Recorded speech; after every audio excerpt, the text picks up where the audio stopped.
성경 말씀 보겠습니다. 로마서 8장 19절부터 27절까지 보겠습니다. 피조물의 고대하는 바는 하나님의 아들들의 나타나는 것이니 피조물이 허무한데 굴복하는 것은 자기 뜻이 아니요 오직 굴복케 하시는 이로 말미암음이라. 그 바라는 것은 피조물도 썩어짐의 종로로 단 데서 해방되어 하나님의 자녀들의 영광의 자유에 이르는 것인지, 피조물이 다 이제까지 함께 탄식하며 함께 고통하는 것을 우리가 아나니, 이뿐 아니라 또한 우리 곧 성령의 처음 익은 열매를 받은 우리까지도 속으로 탄식하여 양자될 것 곧 우리 몸의 구속을 기다리느니라. 우리가 소망으로 구원을 얻었음에 보이는 소망이 소망이 아니니 보는 것을 누가 바라리요. 만일 우리가 보지 못하는 것을 바라면 참음으로 기다릴지니라. 이와 같이 성령도 우리 연약함을 도우시나니 우리가 마땅히 빌 바를 알지 못하나 오직 성령이 말할 수 없는 탄식으로 우리를 위하여 친히 간구하시느니라. 하나님을 감찰하시는 이가 성령의 생각을 아시나니 이는 성령이 하나님의 뜻대로 성도를 위하여 간구하심이니라. 아멘. 오늘도 로마서 강의 19번째 시간을 통해서 함께 은혜를 나누고자 합니다. 지난번 시간에 시간이 없어가지고 제가 18절에 있는 말씀을 너무 빨리 그냥 스쳐 지나갔는데, 잠깐 18절 말씀을 한번 보고 오늘 19절부터 들어가도록 하겠습니다. 18절에 보면 생각컨대 현재의 고난은 장차 우리에게 나타날 영광과 좋게 비교할 수 없다. 현재의 고난, 이 말은 무엇보다도 성도가 탄식하여 양자될 것, 곧 몸의 구속을 기다리는 것과 깊은 연관이 있습니다. 아직 완전한 양자, 완전한 몸의 구속은 우리에게 이루어지지 않았습니다. 그래서 우리가 그때까지 그것을 받기까지 지금 우리가 현재의 고난을 받고 있는데, 따라서 이 고난은 물론 외부적인 어떤 핍박이나 환난을 통해서 받는 고난도 있지만, 우리가 7장에서 보듯이 우리의 마음에 있는 두 법, 마음의 법과 죄의 법이 투쟁함을 통해서 성도에게 찾아오는 비참한 경험과도 연관이 있습니다. 다시 말씀드려요. 내가 교회의 장로인데, 내가 목사인데, 내가 권사인데, 내가 교회의 중직을 맡고 있는 자인데 아직도 내가 이것밖에 못하나? 오늘도 내 마음의 법과 싸우면서 이기지 못하고 언제까지 내 모습이 이 모습으로 내가 살아야 되나? 이런 우리가 죄의 법에 지게 될 때, 그전에는 100% 졌죠. 근데 이거 지금은 아니라 이 말입니다. 그럼에도 불구하고 우리의 연약함 때문에 또 우리가 실수로 이런 잘못을 저지르게 되면 그런데 따른 우리 믿는 자로서의 어떤 자괴감이 든다 이 말입니다. 그래서 바울은 성도가 그리스도로 말미암아 죄와 사망의 법에서 해방된 신분은 가지고 있지만 현재의 삶 속에서 이 두 법의 투쟁이 죽는 날까지 지속되고 있음을 여기에서 우리에게 암시하고 있습니다. 그래서 우리가 완전히 몸의 구속이 될 때까지는 어쩔 수 없이 이 현재의 고난은 지속되어진다 이 말입니다. 다시 8장 18절 보면 장차 우리에게 나타날 영광과 좋게 비교할 수 없다. 비록 지금은 현재는 우리가 이러한 고난을 당하고 있지만 장차 우리에게 나타날 영광, 그것은 바로 하나님의 후사, 곧 그리스도와 함께 후사가 되는 것을 가리킵니다. 지난번에 후사가 뭐라고 그랬죠? 하나님의 상속자. 하나님의 상속자인데 나 혼자 덜령 받는 것이 아니고 누구와 함께하는 후사다? 그리스도와 함께하는 후사다. 예수님도 상속자고 나도 상속자. 대단한 거죠. 보잘것없는 우리가 그리스도와 함께 그 후사가 된다. 이처럼 바울은 성도가 부활의 몸끝 벗고 영광스러운 몸을 입어 하나님의 후사가 된다는 사실을 그 어떤 것과도 비교할 수 없는 영광스러운 것이라고 강조하고 있는 것입니다.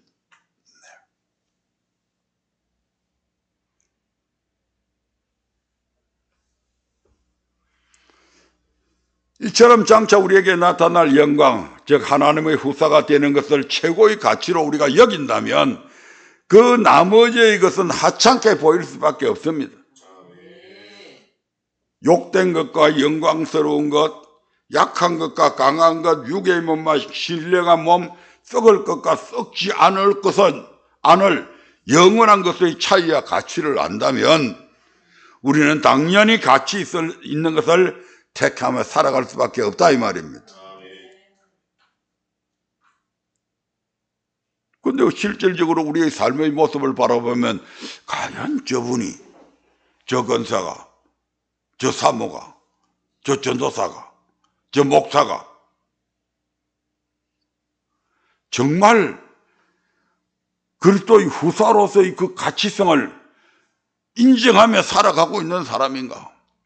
오히려 세상 것이 훨씬, 내가 볼 때는 세상 것을 훨씬 더 귀중하게 여기며 살아가고 있는 것 같은데 그런 모습들이 우리의 삶 속에서 너무 많이 비친다 이 말입니다. 이런 것을 이제 지어나가야 됩니다. 그러면서 이제 오늘 8장 19절에 보면 8장 19절부터 보면 피조물이라고 하는 얘기가 나옵니다. 피조물. 피조물의 고대하는 바는 하나님의 아들들의 나타나는 것이다. 피조물이 고대를 하는데 뭘 나타나기를? 하나님의 아들들이 나타나기를 고대한답니다.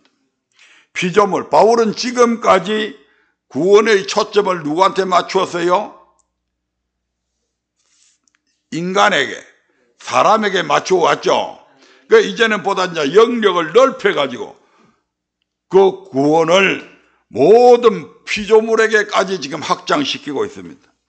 이것은 장차 있게 될 성도의 영광이 성도들뿐 아니라 전체 피조물의 회복과 깊은 관계가 있음을 우리에게 암시하고 있습니다. 만물의 영장인 인간이 타락함으로써 다른 피조물조차 악의 지배를 받게 되어 전 우주가 무질서 가운데 빠져버렸다 이 말입니다. 피조물이 잘못한 거 아닙니다. 누가 잘못했다고요? 아담이 잘못했단 말이에요. 피조물이 죄진 것 아닙니다. 누가 죄를 지었다고요? 아담이 언약을 파괴하고 아담이 죄를 지었잖아요. 그런데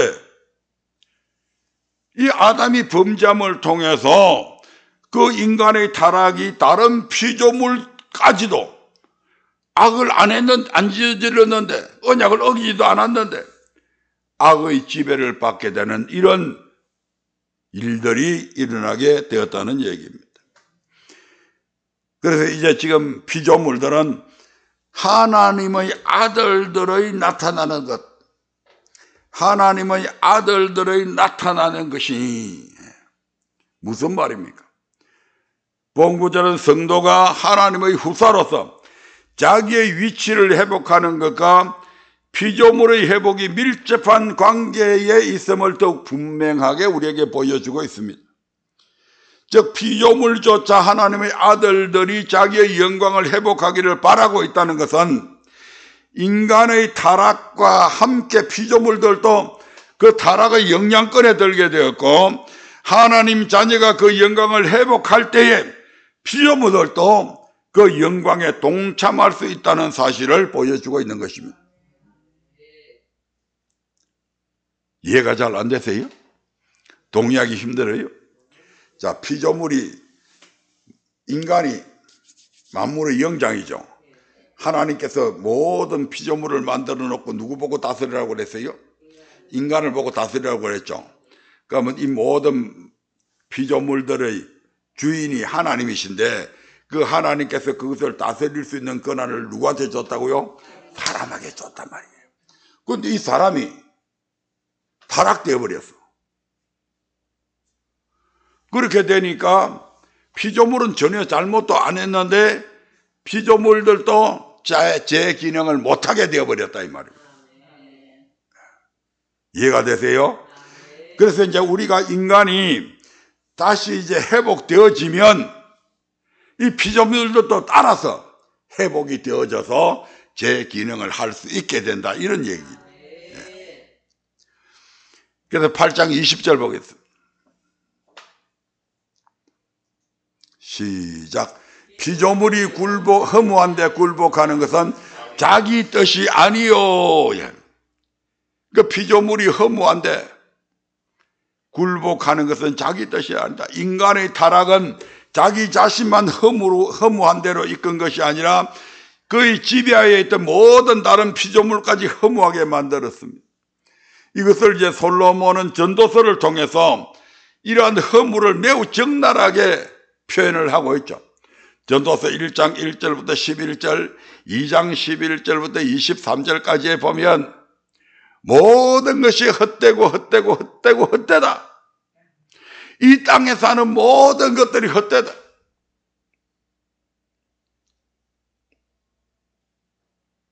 어느 정도 헛되냐?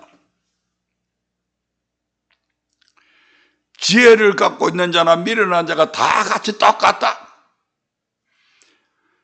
사람과 짐승이 똑같다. 왜? 언젠가는 전부 다 죽는다. 그들이 이루어 놓은 그 엄청난 업적들도 결국 죽을 때 되면 다 놓고 간다. 허무한 거죠. 아니 여러분 열심히 쎄 빠지게 고생 해가지고 무슨 큰 회사를 하나 이루어 놨는데 이루어 놓자마자 돌아가셨어. 그 이룬 게 어떤 의미가 있을까요? 그 사람한테. 열심히 자기 몸도 안 돌보고 일을 해가지고 많은 재물을 쌓아놨어. 다 쌓고 나니까 너무 지쳐가지고 죽었어. 그 쌓아놓은 것이 그 사람한테 무슨 의미가 있을까요? 물론 다른 사람들한테는, 자식들한테는, 다른 사람들한테는 의미가 있을지 모르지만 일시적으로 그 쌓아놓은 정작 그 자신한테는 뭐가 그게 의미가 있냐 이 말입니다.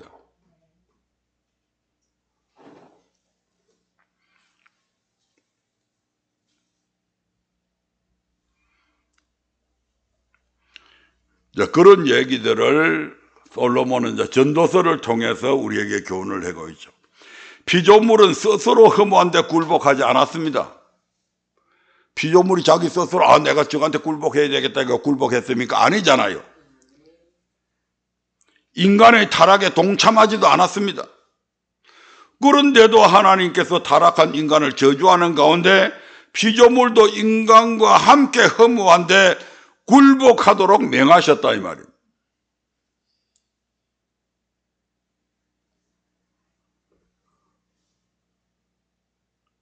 인간이 타락하고 나서 하나님께서 뭐라고 그랬어요? 땅은 네로 인해서, 네 죄로 인해서 제 기능을 발휘하지 못할 것이다. 그전에는 땅에 씨앗을 뿌리고 뭐 이런 것들이 쑥쑥 자라나서 큰 열매도 맺어주고 이래 했는데 아담의 범죄로 인해서 땅이 저주를 같이 받아버리면서 잘못도 안 했는데 그게 창세기 3장 17절 18절에 나오는 말씀이잖아요. 여태까지는 땅에 은근키나 가시덤불이나 이런 게 없었죠. 그런데 인간이 타락돼 버리니까 그런 것들이 막 나기 시작합니다. 살아가는데 농사 짓는데 엄청 불편하죠.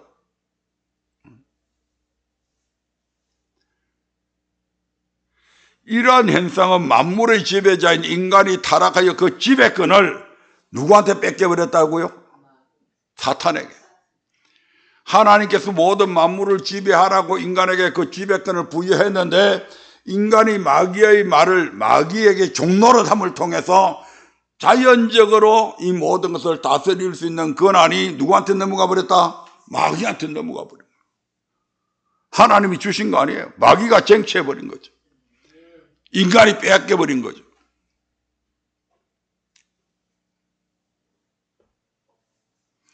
그러니까 자연적으로 이 땅도 모든 다른 피조물들도 인간에게 종속된 피조물도 함께 마귀의 지배를 받게 될 수밖에 없게 되어버렸다 이 말입니다. 8장 21절 다시 한번 볼까요? 시작. 피조물이 허무한데 굴복하는 것은 자기 뜻이 아니요 오직 굴복해 하시는 이로 말미암음이라. 하나님께서 그렇게 하셨다는 얘기죠. 피조물들은 각기 하나님의 섭리와 계획에 따라 자기에게 부여된 임무에 순종합니다. 봄에 씨를 뿌리면 가을에 열매를 맺고 다 그렇게 합니다. 피조물들이 비록 이 세상에서 덧없이 사라지고 부패해 갈지라도 이와 같이 하나님의 뜻에 순종하는 것은 하나님의 자녀들이 온전히 회복되고 하나님의 나라가 궁극적으로 이 땅에 도래하기를 바라는 희망에서 그러하다 이 말입니다. 왜냐하면 그게 이제 회복이 되어지면 그때에 이 모든 피조물들도 썩지 않는 영광을 함께 인간과 함께 얻게 되기 때문입니다. 그래서 8장 21절에서 이렇게 말씀하죠. 시작. 그 바라는 것은 피조물도 썩어짐의 종노릇한 데서 해방되어 피조물들도 썩어짐의 종노릇한 데서 해방된다. 바울은 고린도전서에 보면 하늘에 속한 자의 영광이 따로 있고 땅에 속한 자의 영광이 따로 있고 해의 영광도 다르고 달의 영광도 다르고 별과 별의 영광도 다르다고 말씀하고 있습니다. 이와 같이 각 피조물이 각기 다른 영광을 가지고 있을지라도 인간의 타락과 함께 그 영광들이 허무한데 굴복해야 되어 썩어짐의 종노릇을 하게 되었다 이 말입니다.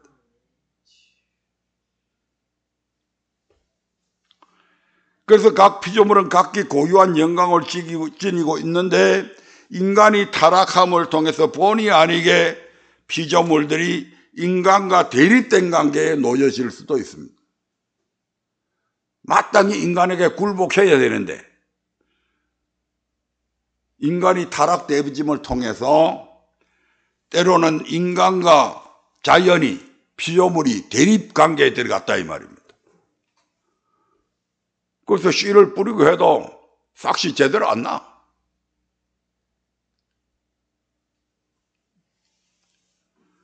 또 인간이 다스리고 있으면 그 모든 비나 이런 모든 온기가 적당한 때에 딱 이렇게 화합을 해줘야 되는데 아예 비가 와야 될 때는 비도 안 와.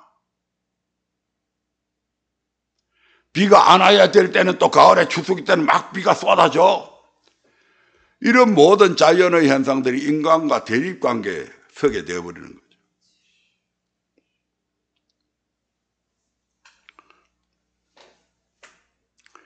그래서 피조물들이 그렇기 때문에 인간이 허무하고 썩어질 것에서 해방되어서 하나님의 아들로서의 지위를 다시 회복하게 될 때에 전 우주는 본래의 질서를 회복하게 되고 피조물들도 각기 자기의 영광된 위치로 회복될 것이다 이 말입니다. 그래서 피조물도 썩어짐의 종노릇에서 해방된다고 얘기하잖아요. 21절 다시 한번 더 보면 시작. 그 바라는 것은 피조물도 썩어짐의 종노릇한 데서 해방되어 하나님의 자녀들의 영광의 자유에 이르는 것이니라. 하나님의 자녀들의 영광의 자유에 이르는 것이 피조물의 바람들이다 이 말입니다. 아멘.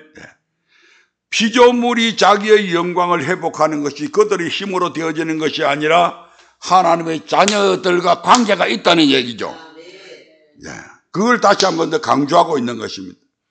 그래서 하나님의 자녀들이 모든 죄와 불의에서 하나님의 절대 자유적 구원과 영생의 자유를 누리게 되는 것 또한 그들의 힘이 아니라 하나님의 주권적인 구원 계획에 의해서 이루어지게 된다 이 말입니다. 그렇게 돼야 이 자연들도 피조물들도 회복이 되어지는 거죠. 그렇게 피조물의 회복은 자기 스스로 되는 게 아닙니다. 누구의 회복이 돼야 된다? 인간의 회복이, 인간이 먼저 회복되어져야 피조물은 자연적으로 인간이 회복되어지면 따라서 회복되어진다 이 말입니다. 그래서 이사야서 11장 6절부터 9절에 보면 이것을 잘 묘사해 놨죠. 언제 이 예언이 완성될 것이냐? 이사야서 11장 6절부터 9절에 보면 그때에 이리가 어린 양과 함께 가며 표범이 어린 염소와 함께 누우며 송아지와 어린 사자와 살찐 짐승이 함께 있어 어린 아이에게 끌리며 암소와 곰이 함께 있으며 그것들이 새끼가 함께 엎드리며 사자가 소처럼 풀을 먹을 것이며 젖 먹는 아이가 독사의 구멍에서 장난하며 젖된 어린아이가 독사의 굴에 손을 넣을 것이라. 나의 거룩한 삶 모든 곳에서 해됨도 없고 상함도 없을 것이니 이는 물이 바다를 덮은같이 여호와를 아는 지식이 세상에 충만할 것임이니라. 어떻게 사자가 풀을 먹고 어린 송아지가 있는데 사자가 그거 잡아먹지도 않고 어린아이가 독사굴에 손을 넣는데도 그 독사가 오히려 물지 않고 장난치고 있고, 이런 세계가 원래 그게 아담이 범죄하기 이전에는 그렇게 돼 있었다 이 말입니다.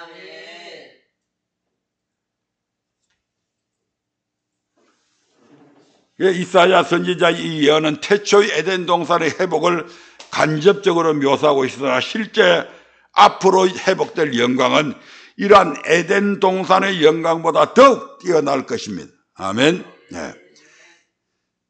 8장 22절 봅니다. 시작.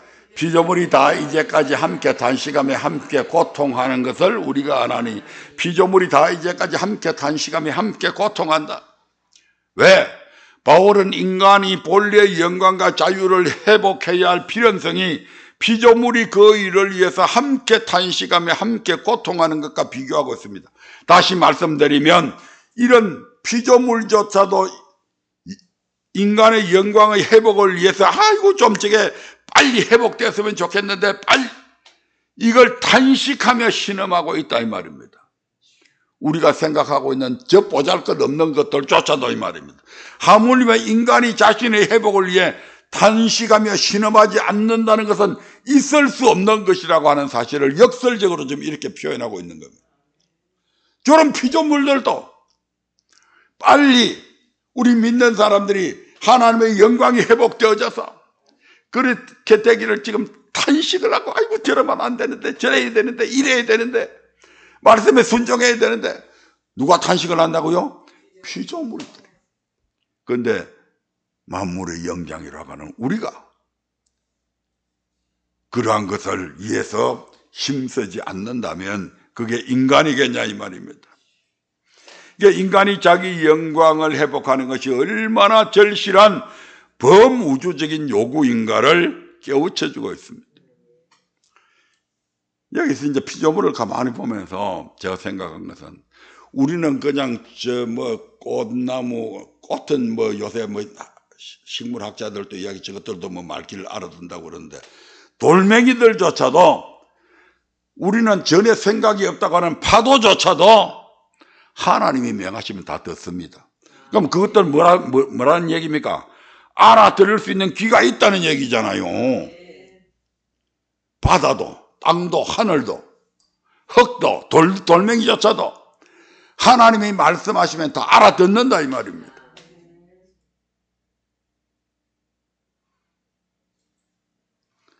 그래서 우리가 가끔 가다가 영성이 깊은 그런 분들은 막 새하고도 대화 나누는 그런 장면들을 우리가 가끔 가다 이제 목격을 하게 되는데, 우리 인간의 타락으로 인해서 그런 모든 것들이 식물들과의 대화를 나누는 이런 것들이 사라져 버렸다고 볼 수 있습니다. 자, 이제 8장 23절부터 뭡니다. 8장 23절.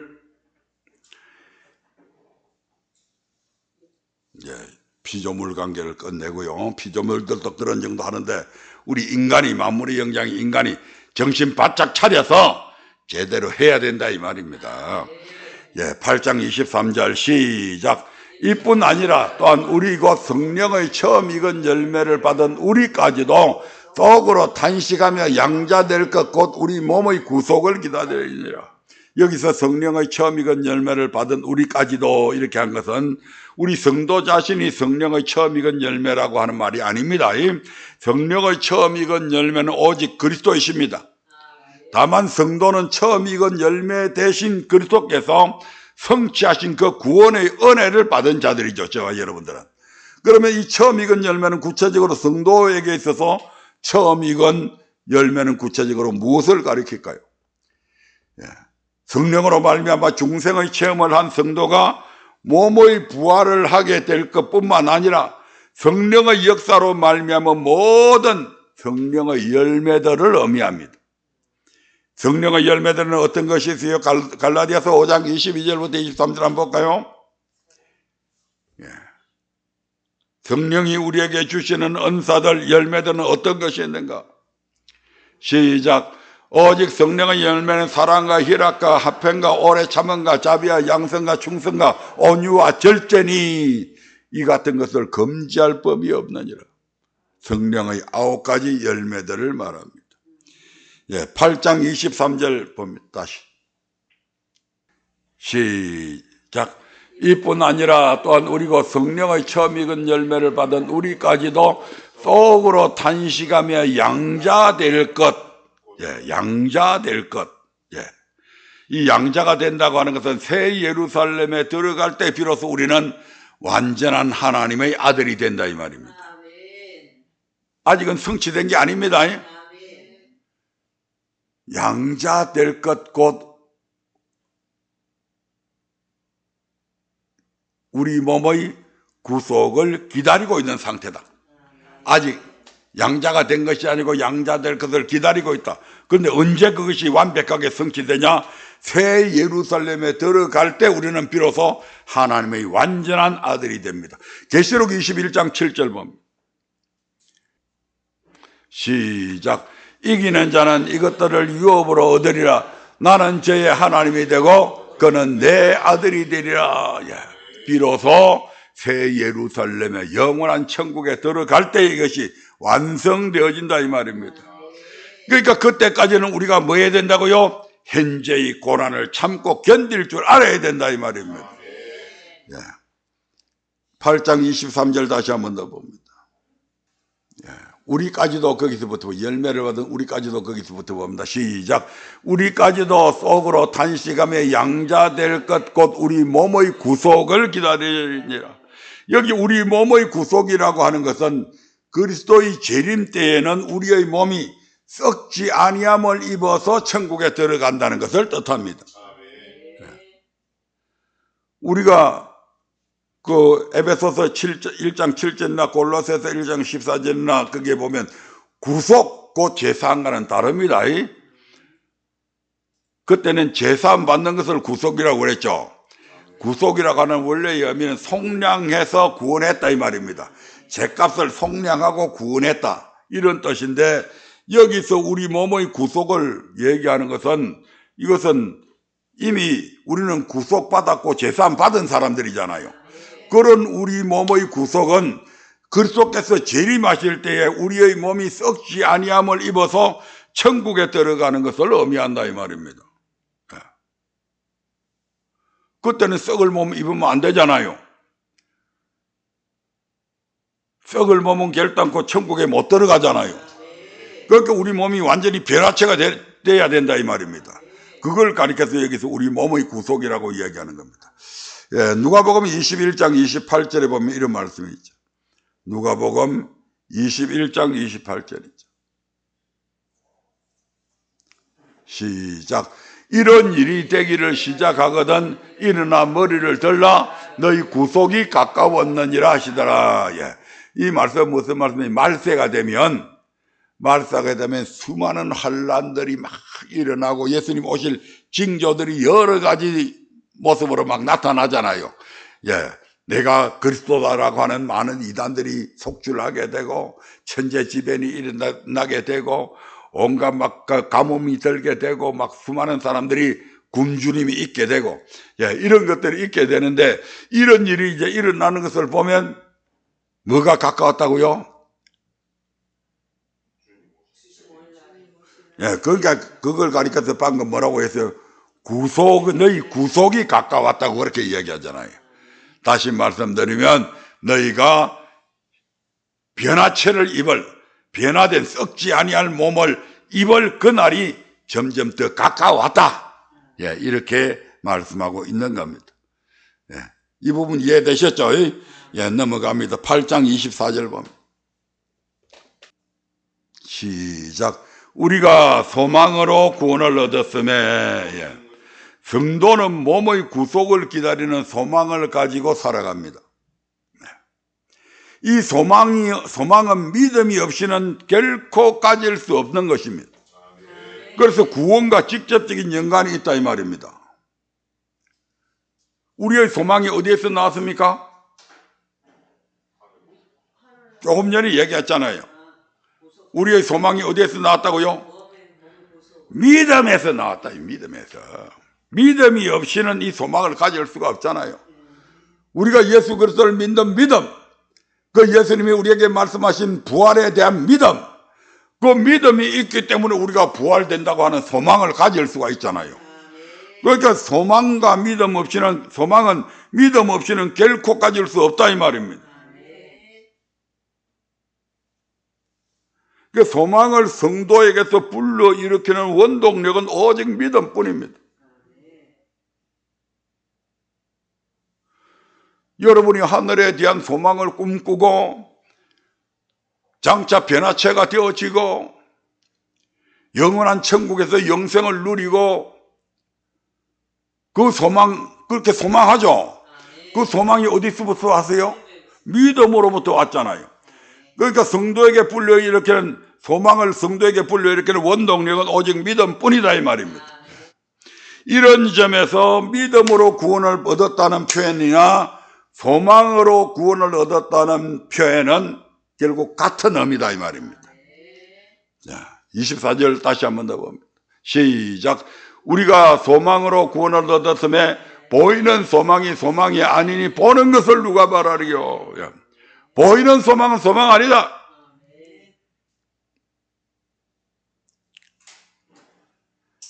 대걸 같은 집을 짓고 빛과 번쩍하는 그런 큰 높은 빌딩을 보고 그런 것들은 우리의 소망이 아니다. 그건 보이는 것들이잖아요. 보는 것을 누가 말하리요.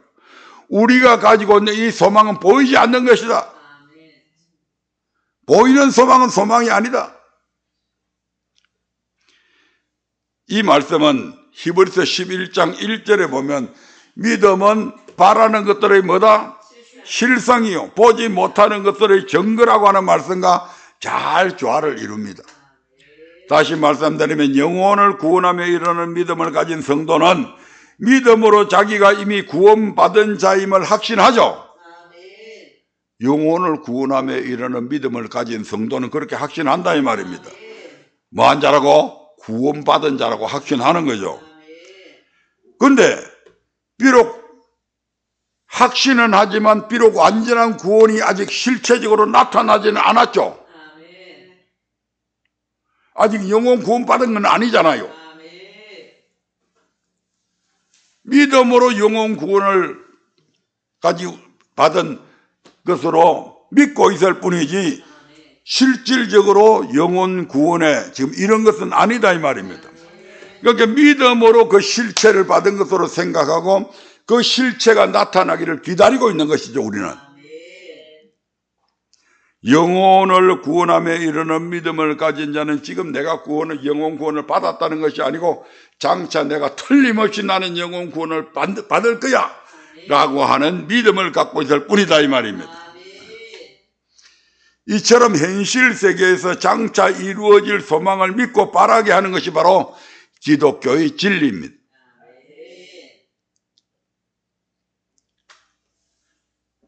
그래서 우리가 전 세계가 말씀으로 지어진 것도 우리가 눈으로 봤어요? 무엇으로 우리가 믿어요? 말씀을 통해서 믿잖아요. 그런데 보이는 물질만이 실상이요 믿을 수 있는 것이라고 하는 것을 바로 뭐다? 유물론이다 이 말입니다. 그래서 유물론이라고 하는 것은 세계는 물질로 이루어졌고 모든 정신이나 의식은 물질의 산물이다. 즉 물질로부터 우리의 정신이 나오고 의식도 나온다. 이렇게 생각하는 것이 유물입니다. 유물론입니다. 그런데 우리 기독교는 안 그렇죠.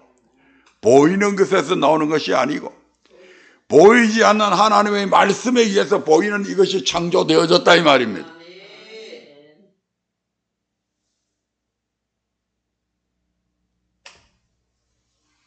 보이는 것은 나타난 것으로 말미암은 것이 아니다.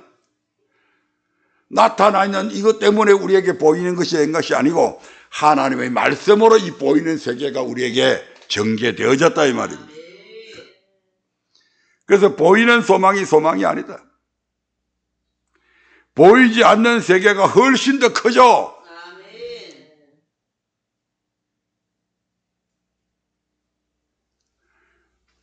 많은 사람들은 늘 유물론적 그런 사고방식을 갖고 있어요. 보여야 믿으려고 그래요. 보여야. 눈에 보여야. 그런데 우리의 믿음은 눈에 보이는 것을 보고 믿는 거 아니죠. 보이지 않는 하나님의 말씀과 보이지 않는 성령의 역사와 보이지 않는 그 모든 것들을 통해서 우리는 지금 살아가고 있잖아요. 25절 보겠습니다. 보는 것에 너무 해놓당하지 말기 바랍니다. 보이는 것 이거는 잠깐이고 보이는 이 모든 것들은 썩는 것들일 뿐입니다. 썩는 것은 보입니다. 25절 시작. 만일 이렇게 돼. 만일 바울이 이 접속사를 사용한 것은 성도가 마땅히 받았어야만 하는 것을 받지 못한 사실을 지적하기 위해서 그런 것이 아니고 성도가 이미 받고 있으나 그 실체가 손에 잡힌 바 되듯이 완성될 때까지 소망 가운데 있어야 함을 지적하기 위함이다 이 말입니다. 만일 우리가 보지 못하는 것을 바라면 뭐 해야 된다? 참음으로 기다려야 된다. 저와 여러분들은 보지 못하는 것을 소망하고 살아가는 사람입니다. 그러면 그것이 나타날 때가 있다 이 말이죠. 그럼 그 나타나기까지 뭐 해야 된다? 참음으로 기다릴 줄 알아야 된다. 성도는 성령에 의해서 양자의 보증을 받았고 구원의 보증을 동시에 얻었습니다. 그리고 아직 단식하면서 양자들과 곧 몸의 구속을 이제는 몸의 구속을 받을 때까지 뭐 해야 된다고요? 인내함으로 기다려야 합니다. 우리 옛사람이 그리스도와 함께 십자가에 이미 죽었으나 아직 완전한 구원은 완성되지 못했기에 그리스도를 믿는 믿음 안에서 소망을 가지고 기다려야 합니다. 더불어 바울은 성도가 소망 가운데서 기다리는 것이 참음으로 이루어짐을 강조하고 있습니다. 그런데 참지 못하고 미리 포기해버린다면 못 얻는다 이 말입니다. 그리스도의 복음과 진리를 위해 사는 성도의 삶에는 그래서 가진 환난과 역경이 수반되므로 여기에는 오래 참는 인내가 요구됩니다. 이 인내하는 목적은 성도의 소망이 그리스도께서 재림하실 때 궁극적으로 성취된다는 데 있습니다. 히브리서 10장 36절을 통해서 확인해 보겠습니다. 히브리서 10장 36절입니다. 시작. 너희에게 인내가 필요하면 너희가 하나님의 뜻을 행한 후에 약속을 받기 위함이라. 너희에게 인내가 왜 필요한 줄 아냐? 아직 약속한 거 못 받았잖아. 그런데 그것은 반드시 이루어진다. 그러니까 참고 기다려라. 8장 26절 보겠습니다. 이와 같이 여기도 접속사가 나는데 이와 같이 이 접속사는 성도가 탄식하면서 양자될 것과 몸의 구속을 참음으로 기다림을 지칭해서 이와 같이 이렇게 말씀합니다. 이와 같이 우리가 양자들과 곧 몸의 구속을 참음으로 기다리는데 우리 사람은 약하잖아요. 때로는 그 기다림을 포기할 수 있잖아요. 때로는 그 기다림이 너무 지칠 수도 있잖아요. 그래서 성령도 우리 연약함을 도우신다 이렇게 말씀하고 있는 겁니다. 아멘. 이어서 보겠습니다. 시작. 이와 같이 성령도 우리 연약함을 도우시나니.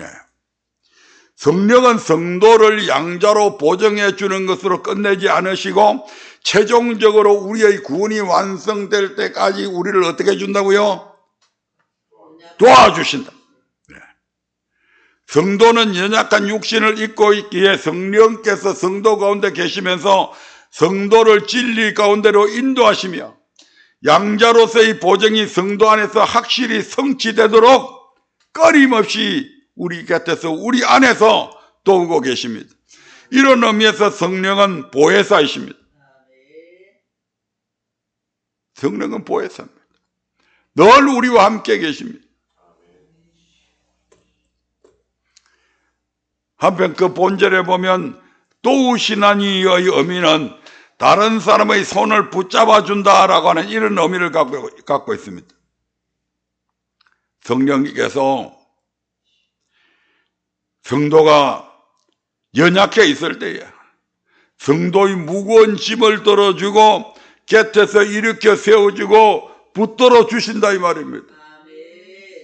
요즘 나이가 자꾸 들어가니까 우리 사모님이 좀 무거운 걸 또 요새 팔도 좀 아프고 그래서 무거운 걸 잘 못 들어요. 그러니까 내가 늘 옆에 있어서 야 무거운 건 손대지 마. 그래서 그 무거운 건 제가 늘 들려고 그렇게 하고 있습니다. 비유하자면 그렇다면 성령님도 우리가 우리 힘으로 할 수 없는 그것을 성령님께서 손을 붙잡아 준다. 내가 할 수 없는 그것을 나로 하여금 할 수 있도록 내 손을 붙잡아서 야 거기는 가면 안 돼 일로 와.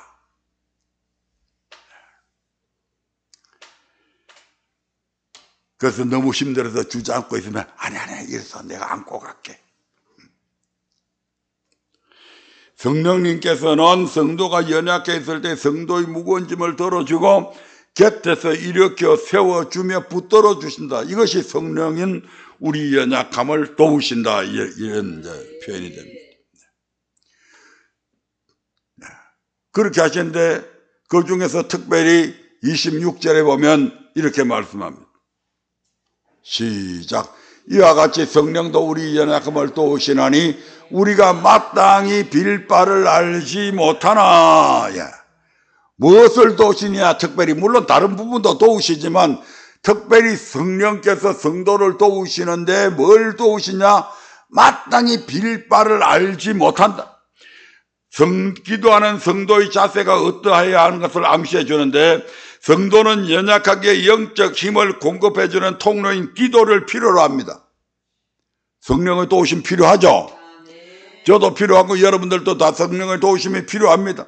근데 내가 어떻게 도움을 요청해야 되지? 이걸 잘 모른다 이 말이죠.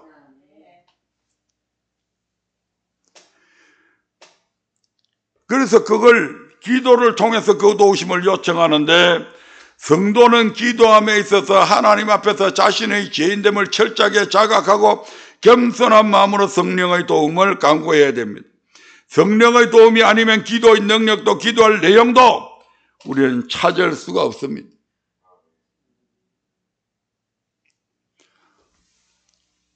실질적으로 우리가 살아가는 데 있어서 내한테 어떤 위험이 앞으로 5분 후에 10분 후에 3분 후에 뭐가 닥칠지 모르고 우리 살아갈 때가 너무 많이 있잖아요. 그럴 때에라도 성령님은 이미 그걸 보고 계시고 어떻게 하면 제 차 사고 나는데 죽는데 라고 하는 위험이 있으면 그 부분을 위해서 성령님께서 기도해 주신다 이 말입니다. 우리는 모르죠. 그리고 우리에게 막 기도할 마음을 막 주시는 겁니다. 그럴 때. 26절 말씀 다시 보겠습니다. 우리가 마땅히 빌 바를 알지 못하고, 거기부터 시작. 우리가 마땅히 빌 바를 알지 못하나 오직 성령이 말할 수 없는 탄식으로 우리를 위하여 친히 간구하시느니라. 이 구절은 성령께서 연약한 성도들을 위해 일하고 계심을 강조하고 있습니다. 성령님이 누구를 위해서 일한다고요? 우리를 위해서. 우리 안에서. 누구를 위해서? 우리를 위해서. 즉 성령께서 성도들 편에 서서 그들이 의식하지 못하고 깨닫지 못하는 사실들을 미리 아시고, 조금 전에 말씀드렸죠. 성도들을 위해 성부 하나님께 간구하신다 이 말입니다. 이런 면에서 기도는 성도 안에 계신 성령의 사역이라고 할 수 있습니다. 성도가 갈등으로 인해 탄식하면서 어찌할 바를 모르고 있을 때 성령께서는 성도보다 더 심한 탄식으로 성도를 위해 간구하신다는 이 사실이야말로 성도에게는 가장 큰 위로이며 구원에 대한 보증이 됩니다.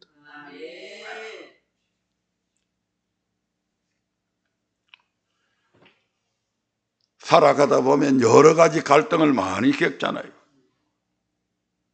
해야 되나 말아야 되나. 그럴 때에도 우리가 기도하게 되면 성령께서도 성도보다 더 심한 탄식으로 나를 위해서 간구하신다. 여러분은 아무것도 모르고 간구하지만 성령님은 그 앞에 뭐가 있는지 다 보고 아시고 우리를 위해서 간구해 주신다. 그 성령님은 하나님의 뜻을 모르는 것이 하나도 없잖아요. 하나님의 마음을 다 알고 계시는 분이 성령님이잖아요. 그 성령님이 저와 여러분을 위해서 하나님 앞에 간구해 주십니다. 그러므로 여러분이 다 해결하려고 하지 말라 이 말입니다. 늘 밤을 새워서 가면서 주의를 어겨가면서까지 해야 될 일들은, 그런 중요한 일들은 세상 어디에도 존재하지 않습니다. 아멘.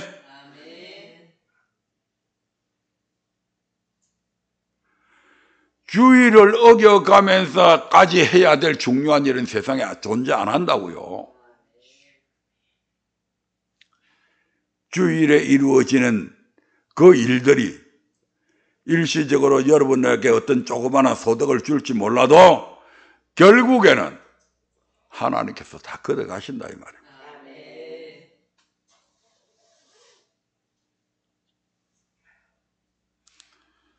27절 마지막으로 봅니다. 8장 27절입니다. 시작. 마음을 감찰하시는 이가 성령의 생각을 아시나니. 여기서 마음을 감찰하시는 이라고 하는 것은 하나님을 가리킵니다. 성부 하나님. 누구의 생각을 안다고요? 성령의 생각을 안다. 바울은 성부나 성자 하나님과는 독립된 인격체로서의 성령에 대해서 지금 말씀을 하고 있는데, 동시에 바울은 성부 하나님과 성령의 활동을 구별합니다. 성령의 생각은 하나님의 구원 계시와 동떨어진 것이 아니라 철저하게 그 구원 계시를 바탕으로 해서 성도를 위해 이루어진 것입니다. 다시 말씀드리면 성령이 오셨다고 해서 성령이 자기 멋대로 어떤 인간의 구원을 위해서 막 혼자서 활동하시는 게 아니다 이 말입니다. 자, 예수님의 정체가 뭐죠? 이 땅에 오시기 전에 말씀이시죠. 태초에 말씀이 계시죠. 예수님이 말씀이셨음에도 불구하고 이 땅에 오셨을 때에 예수님은 한마디도 단 한 번도 당신의 생각이나 말을 해본 적이 없습니다. 그래서 예수님이 하신 말씀은 누구의 말씀이었다? 하나님의, 아버지 하나님의 말씀이었어요. 그 아버지 하나님의 말씀하고 예수님의 말씀은 동일하다 이 말입니다. 조금도 거기에서 벗어나지 않습니다. 마찬가지로 성령님도 이 땅에 오셔서 하나님의 구원 계시와 동떨어진 자기 나름대로의 어떤 다른 방법의 구원을 계시한 것이 아니고 하나님의 구원 계시를 바탕으로 해서 성도를 위해서 이룬다 이 말입니다. 그러니까 하나님의 말씀을 벗어나는 일은 예수님도 성령님도 또한 주의 종들도 절대로 해서는 안 되는 금기사항입니다. 아멘. 요한복음 14장 26절 보겠습니다. 시작. 보혜사 곧 아버지께서 내 이름으로 보내실 성령 그가 너희에게 모든 것을 가르치시고 내가 너희에게 말한 모든 것을 생각나게 하시리라.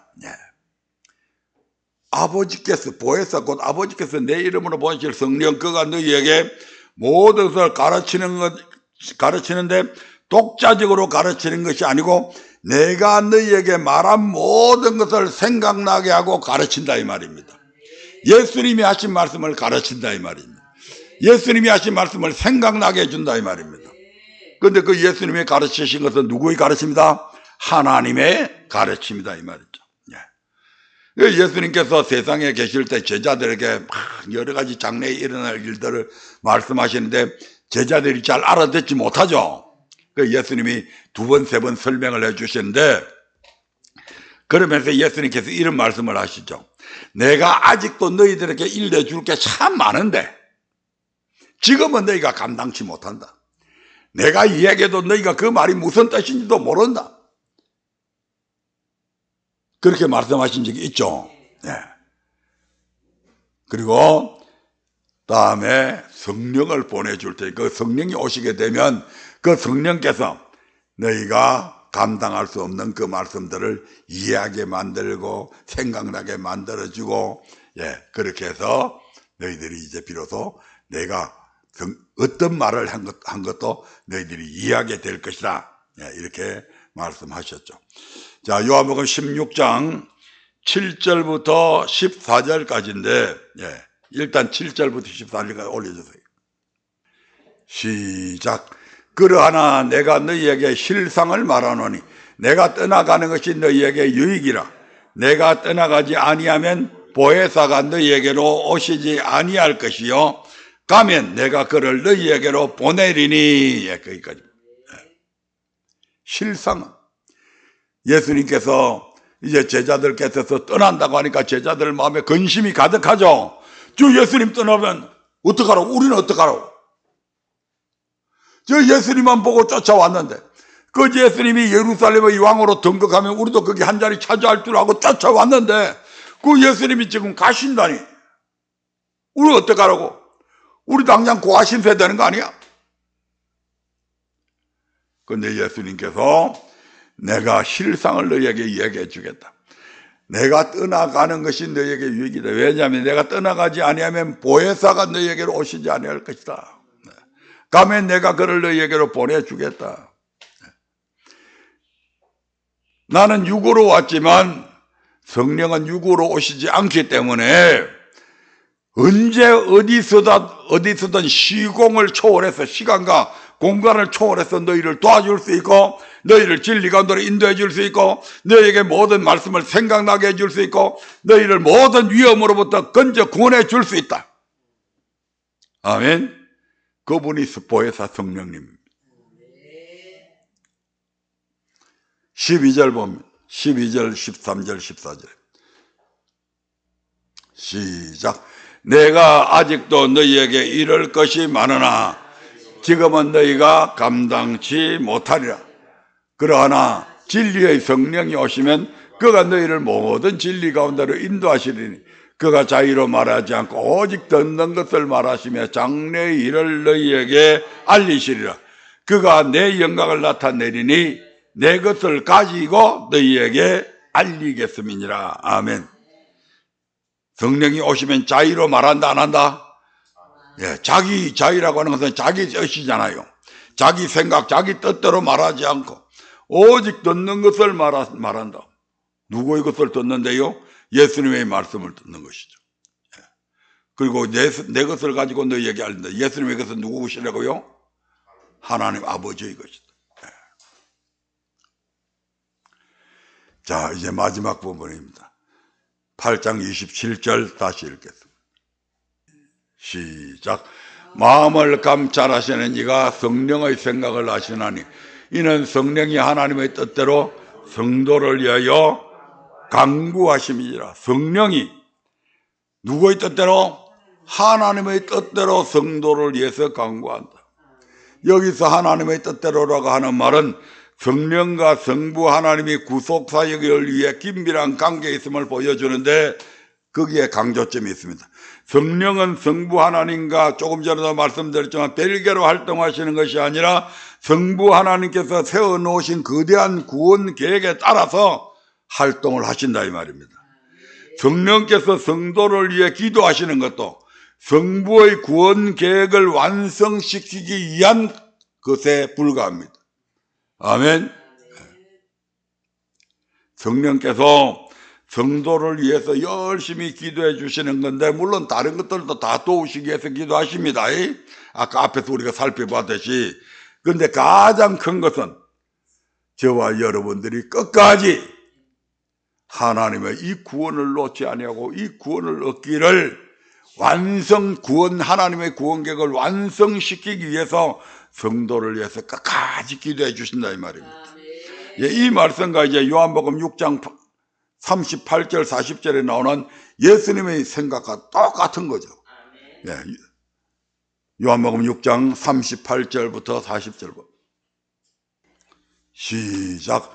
내가 하늘로서 내려온 것은 내 뜻을 행하리 함이 아니요 나를 보내신 이의 뜻을 행하리 함이니라. 나를 보내신 이의 뜻은 내게 주신 자 중에 내가 하나도 잃어버리지 아니하고 마지막 날에 다시 살리는 이것이니라. 내 아버지의 뜻은 아들을 보고 믿는 자마다 영생을 얻는 이것이니 마지막 날에 내가 이를 다시 살리리라 하시니라. 이 아버지의 뜻, 이 아들의 뜻, 즉 뭡니까? 예수님을 믿는 자들은 단 한 사람도 버림받지 아니하고 영생을 얻게 하는 것, 그것이 아들이 했던 일들이요, 그것이 지금 마지막 시대에 오신 성령님께서도 똑같은 그 일을 하고 계신다 이 말입니다. 그러니까 우리의 구원 계획에 있어서 성부, 성자, 성령 하나님의 역사가 동일하다 이 말입니다. 아멘. 이러한 도우심이 있음에도 불구하고 구원받지 못한다면 참으로 안타깝고 불행한 일들이죠. 그래서 늘 저와 여러분들은 이런 성령님의 감화, 감동, 역사하심에 늘 민감해야 됩니다. 그리고 성령님도 늘 뭐 안에서 움직인다? 말씀 안에서 움직인다는 것을 기억해서 말씀을 부지런히 읽으라 이 말입니다. 그래서 여러분의 눈에 보이는 것, 귀에 들려오는 소리, 여러분의 꿈에 들려오는 꿈꾸는 것까지도 그것이 하나님의 말씀하고 부합되면 믿어도 됩니다. 그런데 하나님의 말씀에서 벗어난 것이면 전부 다 그것은 잘못된 거다 이 말입니다. 여러분이 귀로 들었건 눈으로 봤건 환상을 봤건 꿈을 꿨건 이상한 소리가 들려왔건 우리는 늘 무엇을 통해서 분별한다? 하나님의 말씀을 통해서 분별하는 겁니다. 그래서 성령님께서 보여주시고 역사하시고 그러면서 그것이 성경에 있는 말씀과 일치한다면 그건 하나님께서 지금 내게 급히 어떤 일을 이루게 하기 위한 계획과 섭리 속에서 나타나는 증거들이라고 믿어도 됩니다. 그래서 그런 가운데서 새 힘을 얻고 끊임없이 여러분의 삶 속에서 성령님과 교통하면서 살아가셔야 된다 이 말입니다. 그 교통하는 방법이 뭐라고요? 기도다 이 말입니다. 제발